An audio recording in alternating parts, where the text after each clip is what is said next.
Hello, everyone. My name is Lance French, and I'm the Marketing Manager for W&M Environmental, and I will be your moderator today for the Due Diligence in the Oilfield webinar. Our expert host today is Mr. Fracking. Frank, thanks so much for being with us today. Thanks for having me, Lance. Awesome. Just a few housekeeping items before we start. If you guys see on your dashboard on your GoToWebinar, if you have any questions as we're proceeding, you can submit them in your questions tab. I will do my best to get to all of them, but just in case we don't get to your question, I'm going to make sure that Frank gets the questions, and so we can send you an answer by email. And we also will have a couple of poll questions, so we can actively participate, and I'll be giving you the results as we go. So let's go ahead and get started. So Frank, tell us a little bit how you got into the oil and gas business. Sure, Lance. Like I said, my name's Frank Angelina. I'm the Oil and Gas Program Director here at W&M Environmental Group, and seems like oil and gas has been part of my life ever since I was a child. Both of my parents worked in and around servicing industries or petrochemical, and so our friends and neighbors, you know, that was always a topic at picnics and dinners and whatnot.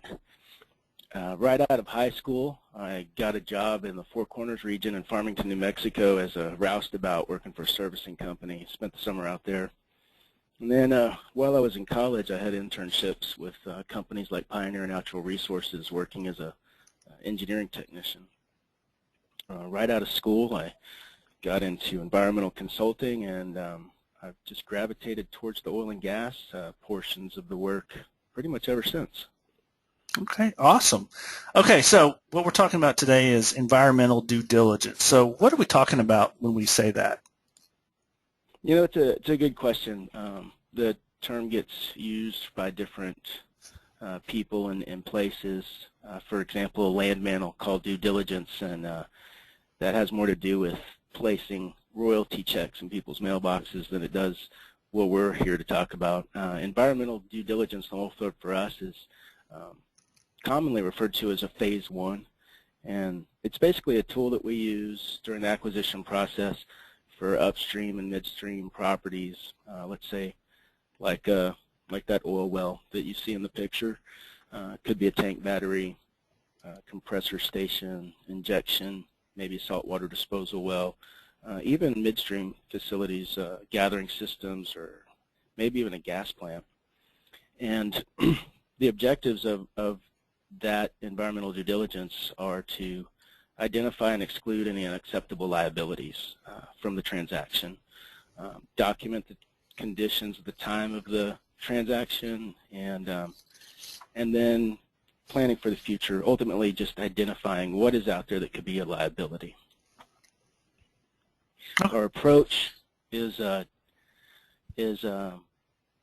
pretty typical. It's we'll research the site, do a desktop review, conduct a site visit, actually go out onto your property and look at the conditions that may have come up during that desktop review. Maybe not. We'll take pictures, talk to people, see what's actually there, and then we can make an evaluation of what those environmental liabilities might be on your site. Okay, so tell me why environmental due diligence is so important. Okay, well, performing the environmental due diligence, it's important to highlight the environmental liabilities that I just mentioned, such as you know, what cleanup costs might be associated with purchasing this property, getting into this lease. There may be natural resource damages that need to be looked at. Past operations could have left a mess to clean up, repair that needs to be done, say, to pastures. There's a lot of people that have interest in these areas. The property owners, typically landowners, will have, you know, want to have their say on what goes on their properties. So that's important. It's a good tool to can be used to determine value of that property and identify any carve-outs or possible insurance issues that might arise. And it could enable some leveraging during the the negotiations. You know, if you're buying a multi-million-dollar well and you've got a couple of $1 million worth of cleanup to do in the process, well, maybe it's not as good of a deal as they're touting it to be. So it can be an important part of that process. A good example of that would be this recent boom that we've had, especially in South Texas and West Texas, where small operators typically have come in. There was a lot of work going on in a short period of time. Those operators may or may not have known any of the compliance issues involved with the work they were doing. Those same operators may not be able to weather this downturn that we're experiencing right now. And it creates opportunities for people that are looking to buy to go in and purchase these properties. For example, this picture that you just put up, back one, the tank batteries have overflowed in that picture. They call it painting your tanks. Well, sounds funny, but it's not when you get down to it. They're going to have to clean that up. Looks like the majority of it probably stayed inside of that berm wall, but looks like there's some staining on the berm as well, so it probably overflowed. On to that next slide, if you will. This one escaped the berm, ran off into the pasture. That could be a pretty expensive cleanup that you're looking at. Some of the operators, they just let it go, didn't attend to it, and now you've got this to deal with. Or, like in the next slide. Wow. Like this. Now this is really rare. This tank battery was struck by lightning, if you can believe that. The tank that was sitting next to it was thrown across the pad, but you can see there's an opening on the side of that tank. That's where the lightning came out, and you could walk through there. The tank battery caught on fire, burned up a lot of the fence posts that were around it, and fortunately this was an insurance project because I think that falls under an act of God. But that's a lot of liability right there. The major issue wasn't the fact that they lost the oil and had to clean that up. The underlying issue were produced water issues with chlorides seeping into the ground. So the excavation went pretty deep, and it took a while to get through it, and it took a while to get that well back online. So you got to take those things into account too. What is it going to take for me to shut down if I need to and repair anything to clean this up? So it's all tied together. Wow. Well, that's great. Okay, well, that's going to bring us to our first poll question. So the first poll question is the current price per oil, let me start that over. The price per barrel for West Texas crude oil is around $50. In your opinion, what do you think the price will be in a year from now? And so we have about the same. Prices are going to go a little higher. Prices are going to go a little lower, and then I have no earthly idea. So we'll put that up, leave that up for a few minutes. So Frank, you mentioned a phase one earlier. What's the difference between environmental due diligence in your oil fields and an ASTM phase one for a commercial property? Sure. So traditionally, an ASTM phase one is it's generally accepted practice. It focuses on the releases of hazardous materials and petroleum products into the environment. It's a good route to go. It's typical for regular property transactions, and it provides certain protections under CERCLA. But for oil and gas, it's typically a poor fit due to the nature of our industry. And it's also somewhat limiting because of all of the different things that need to be addressed in an oil field due diligence. So a practical approach addresses broader issues, and on a modified rule, or ASTM, if you can modify that to fit your needs, you'll look at things that are outside of the scope of the typical ASTM guidance. And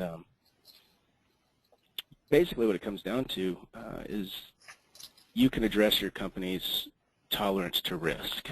And by that I mean You may not be all that interested in some of the items that would come out of an ASTM Phase 1 guidance.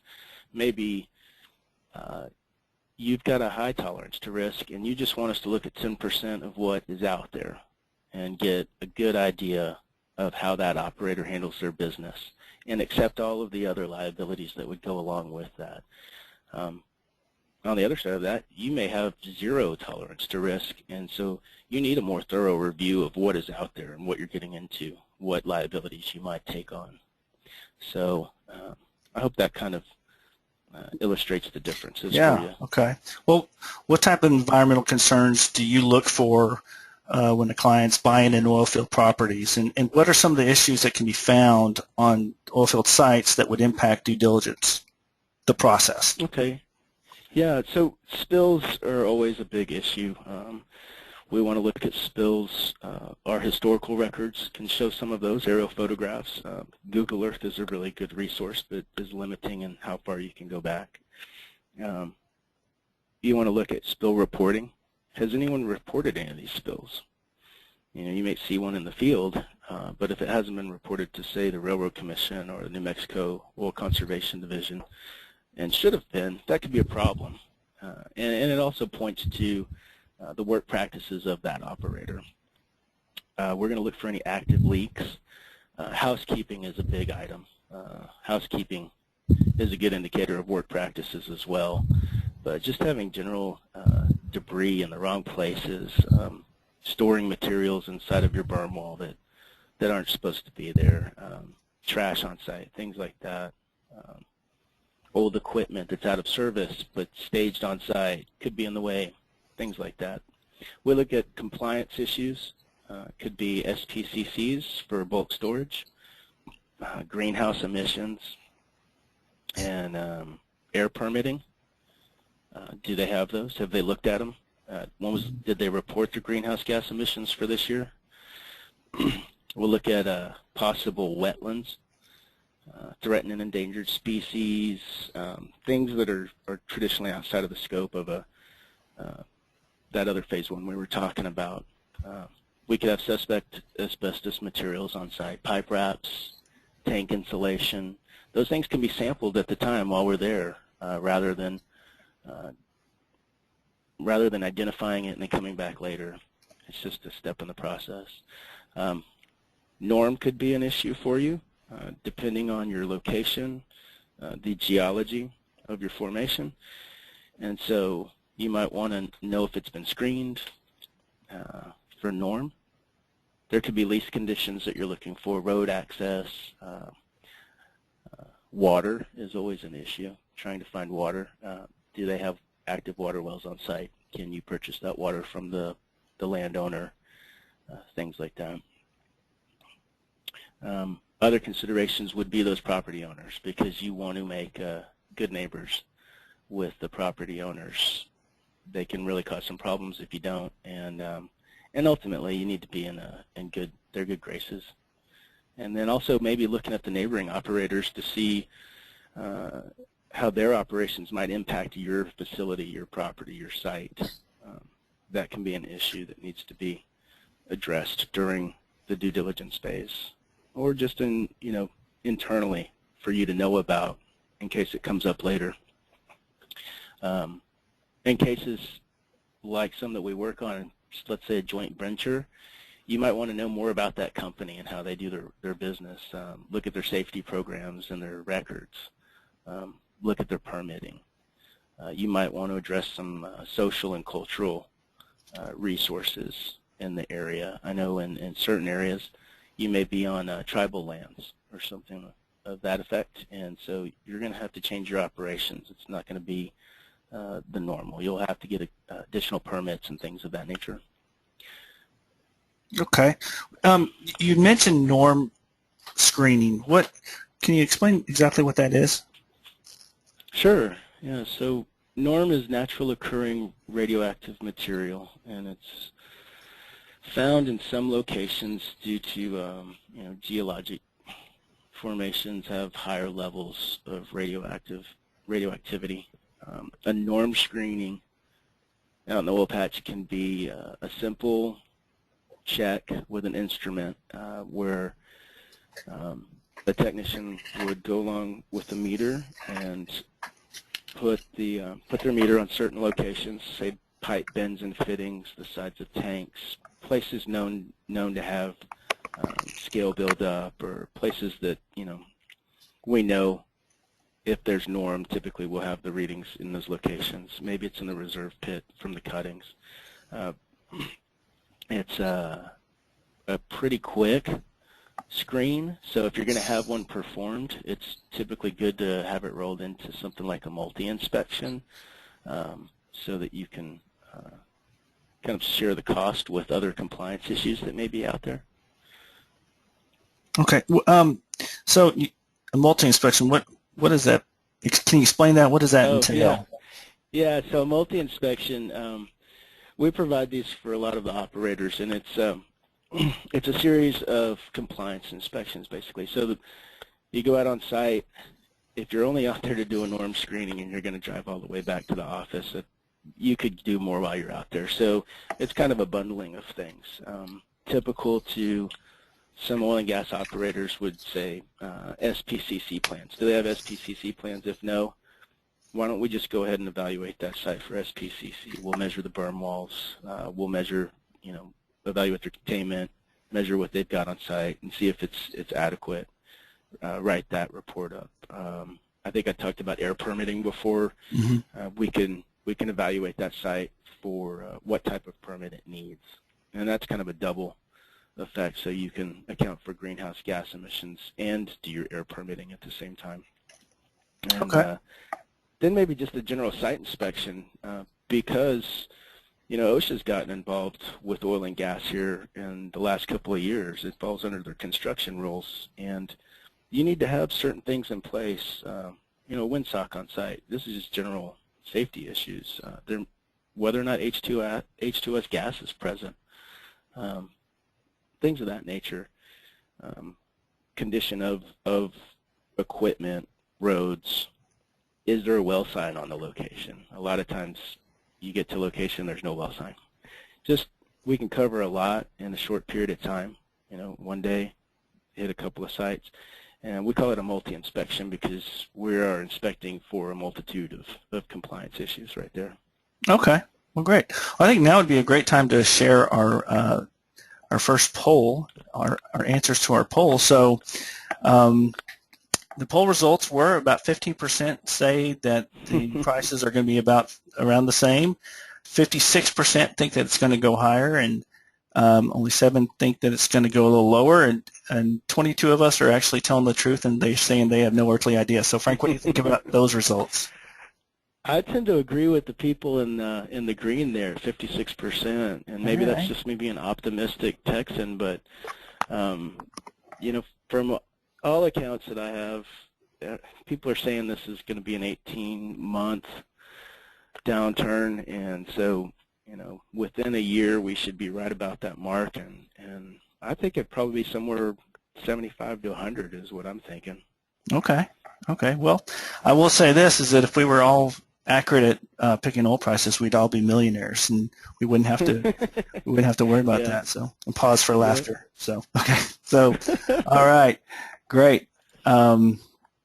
Okay, so that goes into kind of our next question. So, how does dropping prices impact the oil field, both in production and drilling? Yeah, my take on that is that these operators, they've put these wells in. They've got facilities that they need to pay for, and I think production's going to stay about where it is. They need to get that oil out of the ground, even if it's half the prices when they put the well there. They've got to pay the bills, and so my call is production remains, and we've already seen drilling has decreased. Some of the articles I've read, and just looking at rig count, there's been about a 20% decline. I think the longer we get into this downturn, the longer it lasts, the deeper that'll get, and the fewer rigs will be out there. But yeah, it'll be a slowdown. Okay, so earlier this week, I believe it was Monday, the Texas House proposed a bill on hydraulic fracking. It was HB 40, Texas HB 40. Can you explain what that bill is? Lance, that's a fastball. Yeah. So my take on House Bill 40 or HB 40, it's been presented in part as a response to some of the recent activities in the North Texas area. Basically, if it passes, House Bill 40, it's here in the state of Texas, it would limit Texas cities and their abilities to regulate oil and gas development. And from what I know of it, it has more to do with setbacks and how far you can put in facilities, how far your activities can be from residences and things of that nature. And what changes in House Bill 40 is the language in the law from residentially reasonable to commercially reasonable, and that's a cause for some question right there. What does commercially reasonable mean? Now this came up in part because of a fracking ban in a North Texas community. I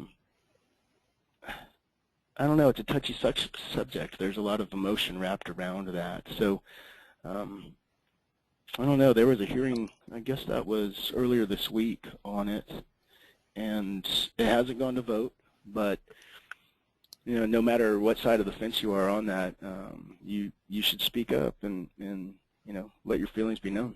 You can find out as much information as you can. So with that, I'm going to launch our next poll question, and it's very simple. What's your stance on HB 40? So give a couple minutes on that one. So as we go to that, as the audience is going through that poll, I do have a question for the audience, Frank. Okay, it says, Frank, here are some unlabeled drums at one of our sites that we acquired. There are unlabeled drums at one of our sites that we acquired. What could these be, and what can we do about it? You know, Lance, that's a very common issue. I see that on a lot of sites, a lot of oil and gas sites, unlabeled drums. I think, can we go back to that slide presentation? I think that first picture I had some drums in it. There we go. You know, given they're not going to be able to see it because the poll is up. So give me just a second. Okay, that's fine. So go ahead. Given their location, it could be a number of things. Typically, I find drums labeled, unlabeled around wellheads, and they'll have emulsion breaker or some kind of scale inhibitor, an acid of some sort. Sometimes it's sitting next to a chemical AST that's treating the well, and that's just really out of convenience to have the product waiting to put into that tank when it's empty. Oh, there we go. Yeah, so they have labels on them, but they might as well not have labels on them. I think these were actually empty, but they're not being stored properly. They should be on pallets so that the tank bottoms don't rust out. What to do with these? That's a really good question. So if you've got these on site, I think your first course of action maybe is to call the chemical company that services that well and find out what it is. See if they can find out. They have the equipment to remove it from your site.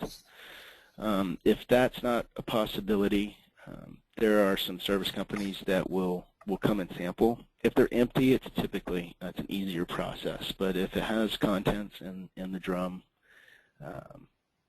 you'll want to have that investigated. And I'm not saying go and look and smell. That's not the way to do it. You need to have a professional company come in that handles those sorts of things to remove them for you.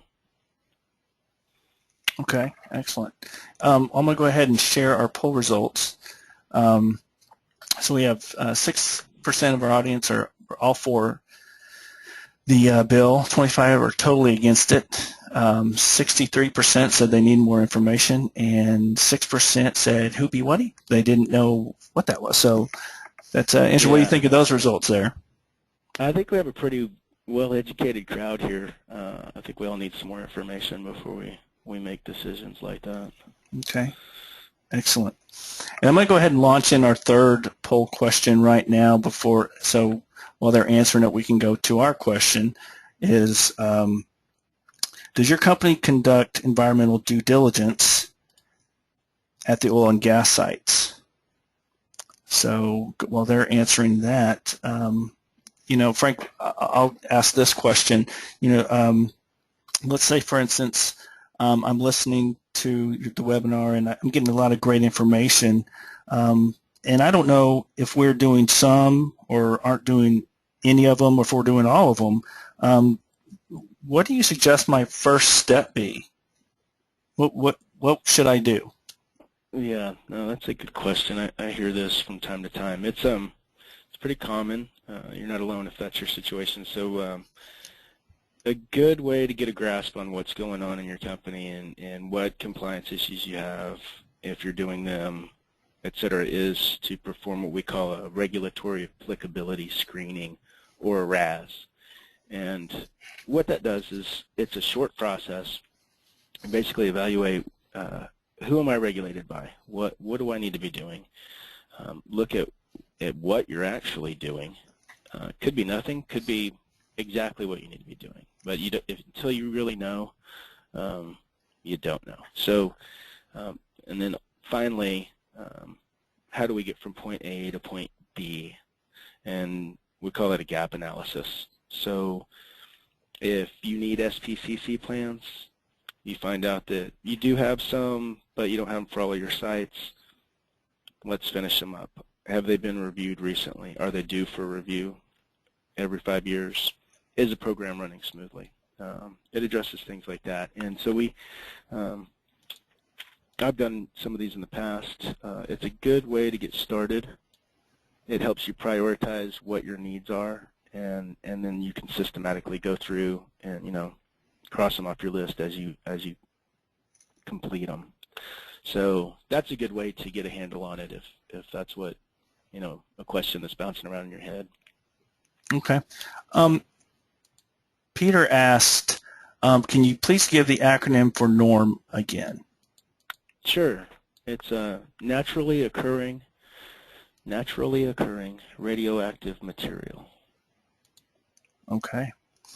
And I'm going to share the poll results. So 90% say that they are conducting environmental due diligence at the oil and gas site, and 10 say no. And the good news about this is that everybody is sure that they either do or they don't. So that's actually good news. What do you think? Yeah. Yeah, I'm kind of surprised by that. That's great. Excellent. Okay, so we're going to be wrapping up here in a few minutes. And Frank, is there anything that you want to expand on? We kind of went through things a little quickly. Is there anything you want to kind of go back and review? Maybe go a little bit deeper. We have a few minutes, or do you just want to go to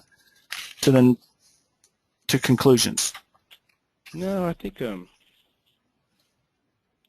we've covered a good portion of this. One thing I'd like to add, I guess, is that the due diligence process is a pretty short one, and it gives you a good window into what you actually have at the time of the purchase. And to kind of recap, it's a good negotiating tool when you do go, maybe you're going to sale. I'm not sure. I mean, you could be on either side of the transaction. Give you an idea of what you may or may not be looking at from the buyer's perspective. Mm-hmm. So moving forward with that, it will also help you to plan for the future. What needs to be done? What can we do next? Are there any limitations that we were unaware of with this property? So it can be as complex or as limited as you need it to be. Mm-hmm. It doesn't have to be, it's not a cookie cutter. Each company has different protocols and different aversions to risk, so that can always be tailored to the client's needs. Okay, excellent. Well, I'm going to bring up our fourth and final poll question, and actually this is probably the most important of all the poll questions that we launched. How is your March Madness bracket doing? Are you still in it? I'm as good as everybody else, totally out of it, and I was out on day one. So, well, I was the last one. I was out on day one. Yeah, I filled mine out and I put it directly into the shredder because it all meant the same. So, but here's my $20. Huh? Thank you. Yeah, thank you. Come again. So, okay, Frank. Well, that's great information. I want to just share with you guys that where we will be. Frank and I will be at the Midland Energy Expo on April 13th and 14th. We'll be having a booth there, booth 522. Come by and say hi. We'd love to talk to you. And then later on in the year, we are going to be at the Roseland's South Texas Showdown. And you know it's going to be good with a name like that. It's going to be July 1st and 2nd at the Moody Gardens Convention Center in Galveston, and we will be attending that one as well and looking forward to it. I don't have a slide for it, but WNM is giving these webinars once a month, and our next webinar is going to be with our certified safety professional Lori Siegelman, and it's going to be on implementing a culture for employee safety, which I think is important for everybody on the oil and gas field as well as some of our industrial clients. So we sure hope to see you guys there. With that, here is Frank's contact information, how you can get a hold of him. If you have a question specifically on a site that you need some answers to, Frank would be more than happy to help you out there. Frank, really appreciate your time and really some great information. What do you want to say in the wrap-up here?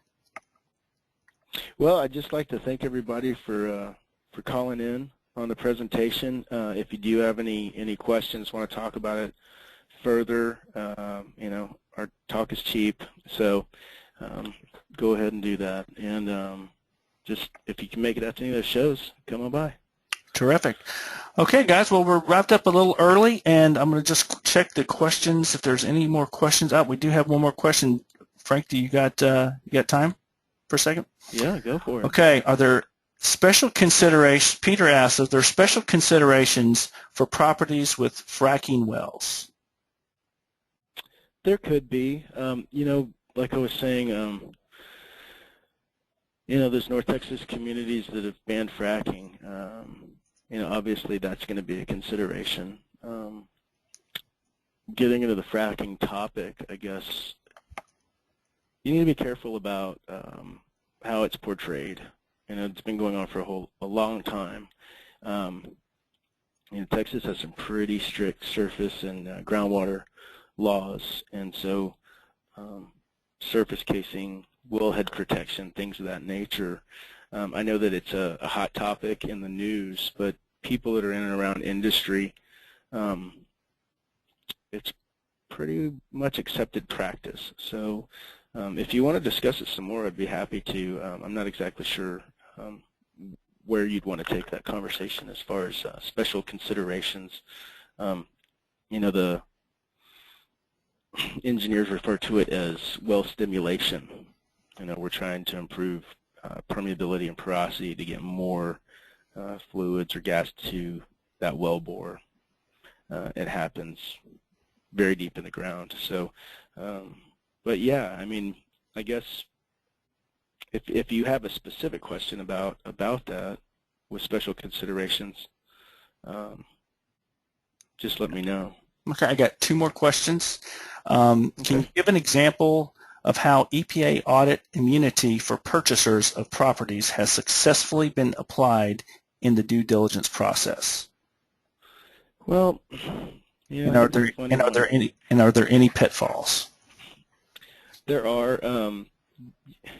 The audit privilege doesn't always apply to certain activities, certain industry. You can self-audit, but for oil and gas, it's not exactly the same as it is for general industry, let's say, I don't know, manufacturing, for example. So you can go ahead and get started on it, and if you get dinged for it, let's say you haven't been doing what you need to do, if you've started that internal audit, that's always good faith effort with regulatory agencies.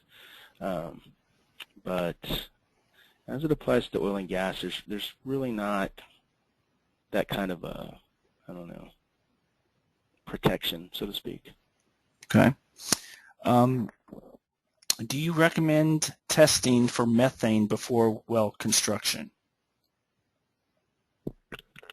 Testing for methane. You could. I don't know if I'd recommend it. Why or why not? You could do this. So let's say you're moving into an area, and this is a great question actually. You're moving into an area, you've got some sensitive portion of it. Let's say there's a residence close by in a farming community. You may want to go ahead and test their groundwater while you're out there, and that can be done really, really easy and on a low budget to get a baseline of what is out there. I would recommend doing it from wells that already produce, let's say an irrigation well, a well for their house. Maybe there's a public water system well in the area, something like that. It's a pretty standard set of analysis that's run. You can get the information back in short order, and doesn't cost a lot. I mean, I would recommend that especially if you're in a sensitive area where that could become an issue. Let's say you're going into to purchase a property and you want to do some infill drilling. That's your scenario. Let's get a baseline. Let's see if there's already a problem. There may or may not be. Okay. Outstanding. Okay. Here's an important one. How did the poll go? So I'm going to share the poll results with everybody right now. So this is actually, I'm kind of impressed. 24% still in it. That's actually a lot higher than I expected. And 43% was out day one. Wow. Okay, here's I guess 24% will be taking people out to lunch here pretty soon. It's not, yes, won't be me. So, okay, last question is, and it's a long one. So, if operators conduct a phase one, and this is from Kelly, I'm sorry.